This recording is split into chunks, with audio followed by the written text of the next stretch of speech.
Hello and welcome to Your Money, Your Call. I'm Julia Lee. If you've got a question about shares, our phone lines are now open, so please give us a call. The number's on your screen there, 1300 30 34 35, or if you prefer, you can also email us on yourmoney@skynews.com.au. Tonight, we're lucky to have two Davids with us. We've got David Novak from Wealthwise Education and also David Buckland from Montgomery Investments. So welcome to the program.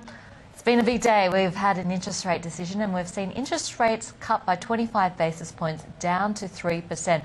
Now, that's the lowest interest rate that we've seen since April 2009. So what does this mean for your investments? Let's ask both our panellists today. David Buckland, I mean, looking at the market reaction, it was quite a strange one. Usually when interest rates fall, we expect the market to rise, we expect the Australian dollar to fall, we expect high-yielding investments to do well and go up, and we expect retailers to do well. But we saw completely the opposite today. So what's going on? I think the data that's come out in the last few days, Julia, has been very disappointing. Can I give you three examples? The first one is manufacturing data that came out on Monday.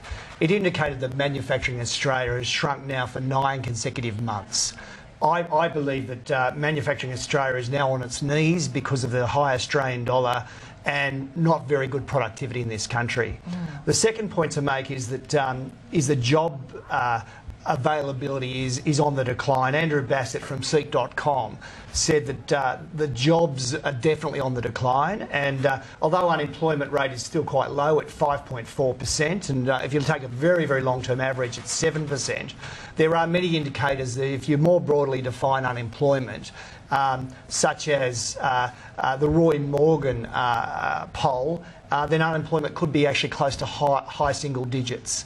I think the third point is that our terms of trade in Australia, which hit a 140-year high back in September quarter of 2011, are now coming off quite radically. So this is the price of our exports versus the price of our imports, and they're coming off dramatically, and they're now probably declining at the rate of 15% year on year, according to the Reserve Bank. So I think the data's disappointing, and then I think what's happening is people are now starting to say, gee, if this goes on well into the new year, we might have 2.75% cash rates or even 2.5% cash rates, and we haven't had rates like that since 1960.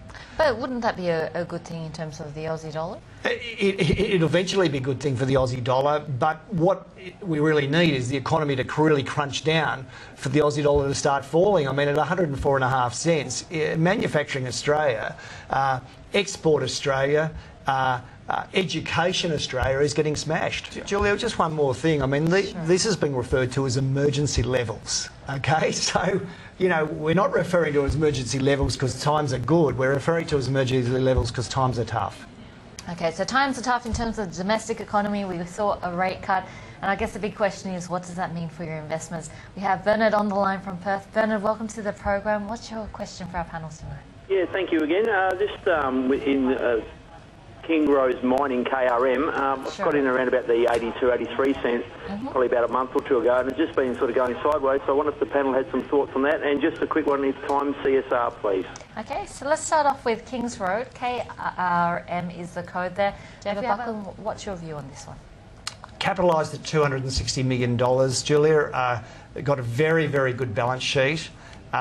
What I think is most interesting is that its return on equity is actually growing quite strongly in the last 24 months. It looks like quite an interesting company in that its profitability is expected to grow from about $17.5 million in the year gone by to the high $20 million mark over fiscal 13, fiscal 14 and fiscal 15. As I say, the return on equity, that would be sort of round about high 30 percentage points. So actually this is a stock that from a valuation point of view we actually quite like. Okay, and it's got no debt? Its balance sheet's in very good shape. I've got Abe on the line from Sydney. Abe, welcome. What's your question tonight? Thanks, Julia, for taking my call. I'd like to ask about two controversial stocks, SDL, Sundance Resources, and Linus Corporation. Can the panel tell me what is happening with both of these stocks, and is it worthwhile holding on to Sundance Resources or getting out when they come out of the trading hole tomorrow? What are your thoughts on this one, Dave? Well, it's capitalised at about $1.2 billion, Julia. It's got a poor balance sheet. This, I would simply say, is sort of quite a speculative play, and you clearly know a lot more about it than I do. Yes. The other stock was Lynas, and what a roller coaster ride it's been for Lynas Corporation.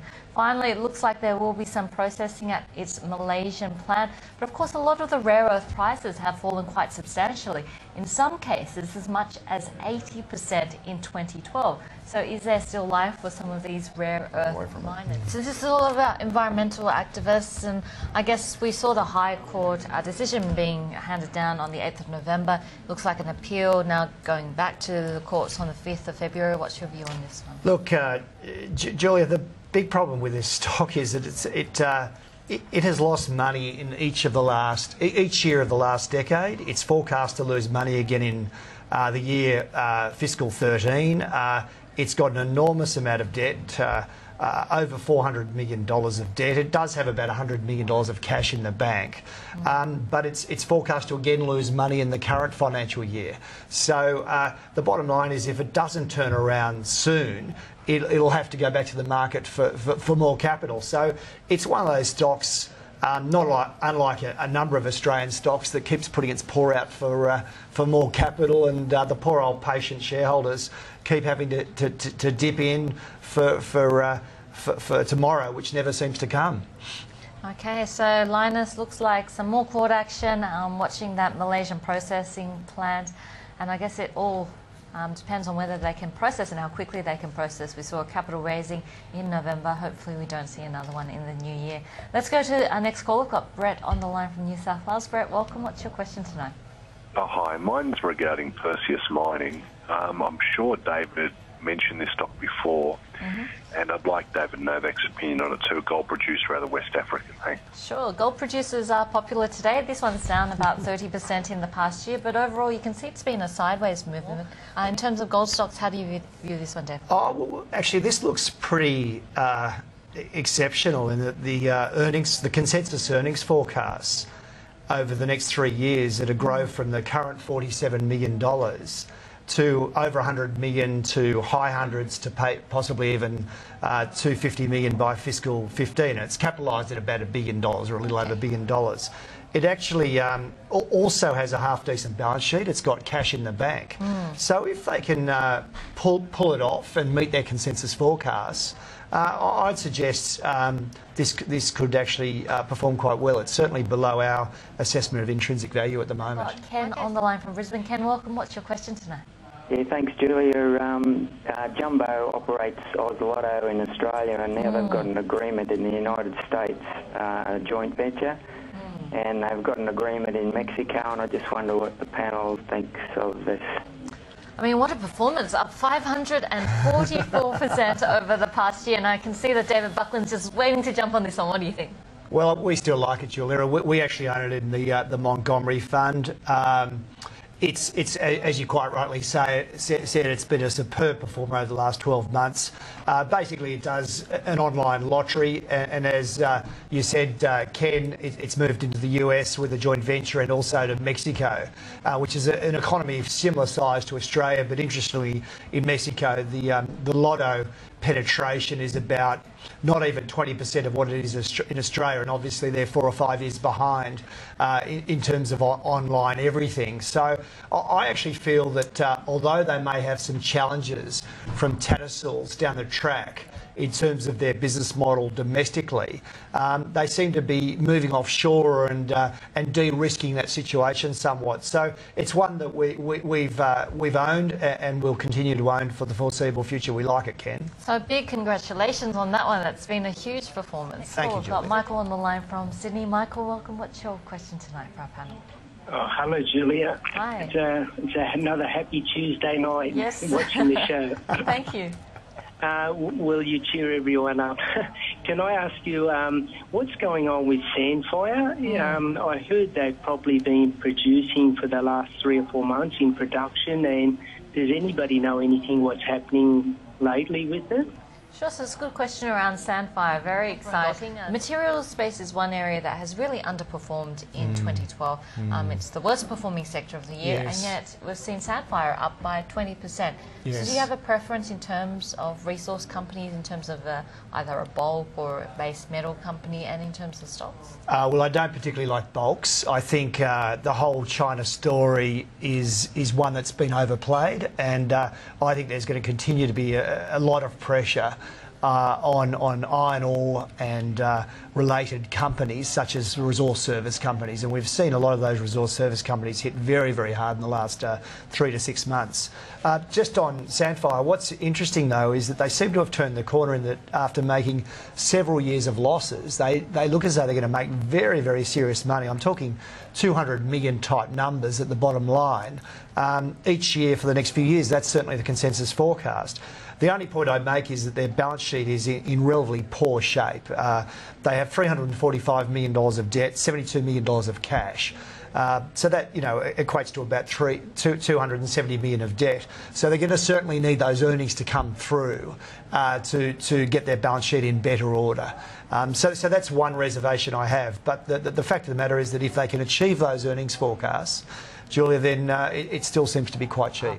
Let's go to an email now. We've got an email here from Lynn, and Lynn writes, Dear Julia, several fund managers have advised in the past weeks to purchase SEEK, S-E-K. There has been a correction today where the panel suggests that now is an appropriate time to accumulate. Thanks, Lynn.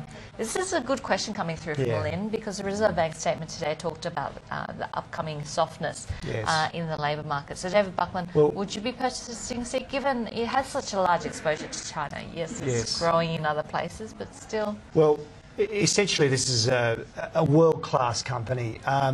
What's happened is the Australians have got very, very excited, Lynn, by the short-term weakness in our domestic economy. And Andrew Bassett at their annual general meeting, he's the CEO, at their annual general meeting last Thursday, in fact, remarked that the whole job availability was gradually in decline since June 30. So the market has naturally reacted to that negatively. But if you look at this stock, they have the number 1 or the number 2 position in probably 5 or 6 of the larger developing economies in the world, and in each case they control those positions, own 56% or 57% or thereabouts in 5 or 6 of those very large developing economy positions. So anyone that's prepared to take a medium to longer term view, I believe, will end up in a world-class company that's suffering from a little bit of domestic pressure. We've got Steph on the line from Melbourne. Steph, welcome. What's your question tonight? Hi.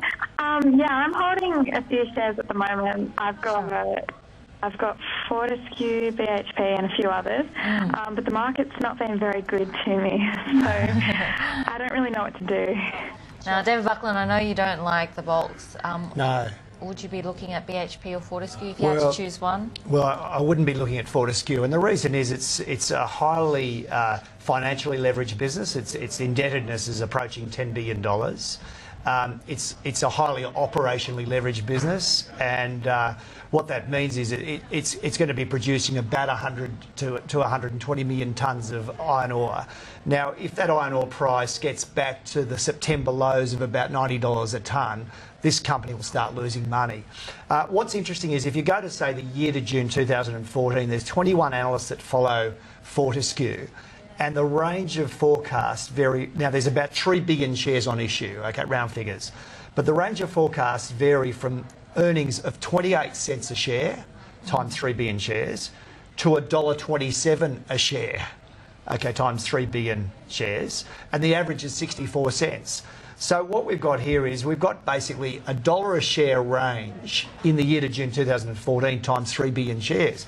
So the bottom line is it's just a dart throwing competition. It's highly speculative, because the bottom line is if China does continue to slow and iron ore does go down to, say, $90 a tonne, then Fortescue will have trouble making money.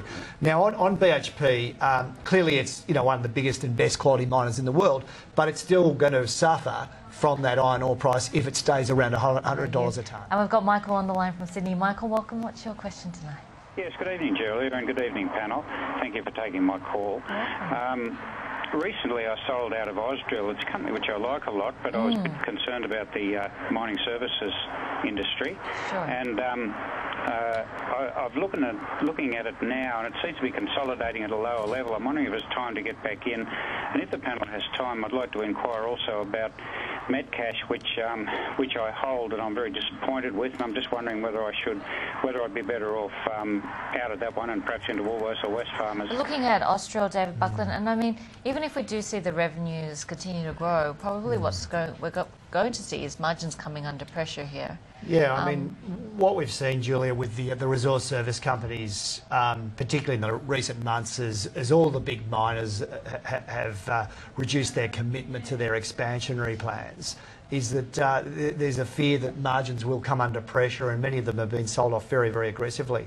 The interesting thing about Ausdrill is, despite that, the consensus forecast is still for growth for fiscal 13, 14 and 15, unlike some resource service companies where the earnings have come back dramatically, and fiscal 12 looks like it's going to be their peak earnings cycle. So what we think this is about fair value just at the current share price. Okay, let's go to David Buckland. I mean, Metcash profit downgrade looks like some changing conditions over in WA where retail hours are changing and they've lost market share. So yeah, our valuation on Metcash is close to $3, so we're not buyers at the current price. The outlook is, I think, sombre. The return on equity is sort of mid-teens. We prefer Woolworths. I mean, clearly what's happened is that over the many years in Australia, we end up with a very duopolistic economy or oligopolistic economy, and in retail it's very duopolistic, so it is hard for the third and minor player. That said, we prefer Woolworths primarily because its return on equity is high 20s, whereas Metcash is around 15 to 18 percentage points. Well, we have George from Sydney on the line. George, welcome. What's your question tonight? Julia, Panos, PNA, they've been hovering around that $3 mark for quite some time. Is it worthwhile holding on? Is there any upside in it? Looking at Panos, PNA, one of the bigger ones in our market, what do you think? Yeah, it's got good earnings growth. It's forecast to grow from about 133 million historically to sort of 170, 220 type million dollars per annum over the next 2 years. It's got a solid balance sheet, but the valuation is a little lower than the current share price. So it's a good business, but probably from our point of view, we would say it's a little expensive. Okay, so looking a little bit expensive. Let's go to our next call. I've got Margaret on the line from Sydney. Margaret, welcome. What's your question for our panel tonight? Hi everyone, my question's about CSL. I was wondering where fair value would be on this stock and whether it has become a trading stock rather than something that you would just hold. A great question coming through from Margaret. CSL, one of the best performers of the year, up around about 66%. And, you know, recently we got a profit upgrade coming through from this particular company. So PE ratio around about 27. David Buckland, is it just too expensive, or do you think we'll continue to see growth in some of the products which it has in its pipeline in some of the other markets like China opening up? Well, Australia produces so few world-class companies, and this is one of them. And I think when we get our hands on one, and it has a track record that CSL has got, Margaret, I'd be tempted to put this one. I mean, there's only about probably 5 stocks you'd put in the bottom drawer, but CSL is definitely one of them. That said, it's certainly not cheap. As Julia said in her introduction, on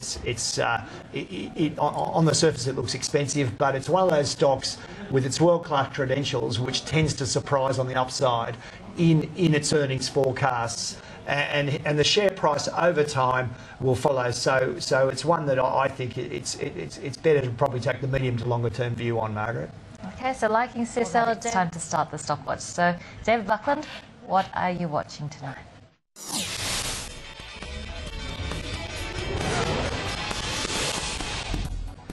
I'm watching Webjet. It's a mini-me version of Flight Centre, capitalised at about $250 million, has $30 million in the bank. Earnings are forecast to grow from about $14 million to $25 million over the next 2 or 3 years as it moves into the package market and its international operations become much more profitable. At $3.60, we think the stock has about 25% upside over the next 2 to 3 years, and we very much like the management. And we have an email now from Vince, and Vince writes, thinking of buying BSA for investment and the dividend, but I'm comparing it to SP-Ausnet. Which is better for that sector in my portfolio? So having a look at BSA versus SP-Ausnet, and really just interested mostly in the dividend. So David Buckland, what do you think of this one? Well, BSA is capitalised at $40 million. It earns about $5.8 million. Its return on equity is only about 7 percentage points, so it's quite a low return on equity type business, but that said, it's profitable, which many Australian companies aren't. Interestingly, it's, I'm just having a look here, its dividend is forecast to be 2 cents. And that's a lot. That makes it a dividend yield of 10.8%. Yeah, that's right. That said, NRW Holdings, the resource service company, probably has a dividend yield of 11%. But you know that hasn't stopped it from falling by 2/3 in the last 6 or 7 months. So I'm always wary about this old dividend argument, Julia, and I've said it before. You've got to have strong earnings growth if you want to be in an equity, and if you just want a flat yield, go and buy a bond. Okay. David Buckland. Oh, I agree with David. Its forecasts are more likely to be met, and for that reason, I would prefer SPN is the ASX code.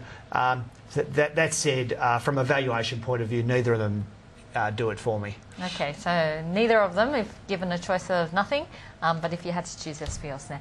Let's go to our next call. I've got John on the line from New South Wales. John, welcome. What's your question? Hi, Julia. Thanks for taking my call. I was just wondering what the panel thinks about Northern Star Resources NST. It's copped a bit of a hammering lately and the last few days, and I was just wondering what their thoughts Northern were. Star, it's been a big year. A maiden dividend, some good results. The stock price up 43%. What do you think, David? Yes, well, we've got a valuation on it of close to $1.50 actually, so I would be probably a buyer. The other interesting thing, Julia, is it does have an excellent balance sheet. It's got net cash in the bank, which is nice. But most importantly, or equally as importantly, is the earnings forecast over the next 2 or 3 years to grow very, very rapidly. They've just earned $22 million in the year to 2012, year to June 2012, and it's forecast to go to sort of 50-odd million, 74 million type numbers over the next few years. It's capitalised at about $550 million. It's got a strong balance sheet, so it's one that you know, I'd be tempted to dip my toe back in. I'd say at the current levels. And David Buckland, looking at 2013. I think a bit of a repeat, Julia. I think the materials sector will continue to do it very tough, and I quite like selected industrials, and Seek and Webjet will be 2 industrials that I think should perform quite well. Okay, in terms of industrial, you're looking at the ones that are growing their earnings specifically? Yeah, you've got to have great balance sheets, got to have growing earnings, and got to be priced rationally. Okay, so looking for those companies growing their earnings, but selective about some of those industrial areas and industrial stocks. But David Buckland is saying that perhaps it looks like it's going to be another repeat of 2012. And